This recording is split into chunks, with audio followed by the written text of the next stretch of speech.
Another day, another blessings on the way. Ako si Kenneth, isang estudyante, pero madami akong pangarap. Nakabinta lang naman ako ng 3 boxes ng barley. Kaya tara, samahan niyo ako, mag-unbox tayo. Let's go! Dumating na nga ni Ho yung in-order kong alkansiya na gawa sa kahoy. Napag-isip-isipan ko kasi na mag-ipon na lang ng pera kaysa sa maggastos. Napaka-secured nga nito nung pagdating sa akin dahil ang daming balot. Merong bubbles, merong karton, tsaka meron na ding foam na nasa loob. Mahilig kasi ako mag-ipon kaso sa pitaka ko lang nilalagay. Kaya ayun, nagastos ko agad.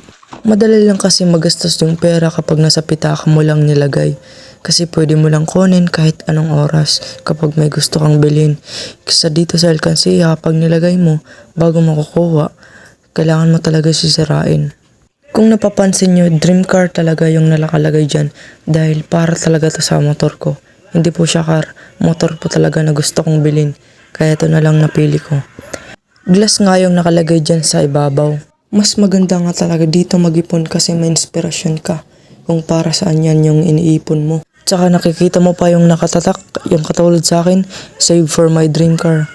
Sarap nun par.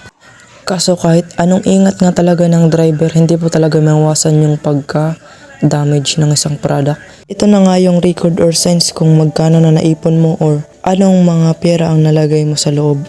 Marami ang klase at iba't ibang design dito sa Shopee pero ito lang yung nagustuhan ko. Maganda naman yung pag-deliver sa akin ng product, walang basag pero may damage konti yung kahoy. Pero 10/10 pa din, good as condition. Tara, samahan niyo ako. Nakabinta nga ako ng 3 boxes ng barley. Kaya shoutout kan Sir Alezon, Ma'am Marinel, tsaka Ma'am Lorena.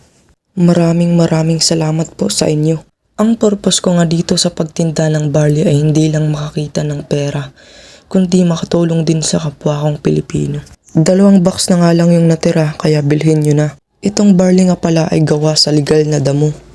Itong tray nga pala ay lalagay ko dito sa alkansiya na nabili ko. Baka magastos ko agad. Sayang ang pinaghirapan. Dito nga ay nilagay ko na yung unang 1,000. Mas maganda yung malatong na pera para mas maganda din sa paglagay. At saka minarkahan ko na dito yung unang 1,000. Saka sinunod ko yung pangalawang 1,000 sa paglagay. At minarkahan ko na din ulit yung pangalawang 1,000.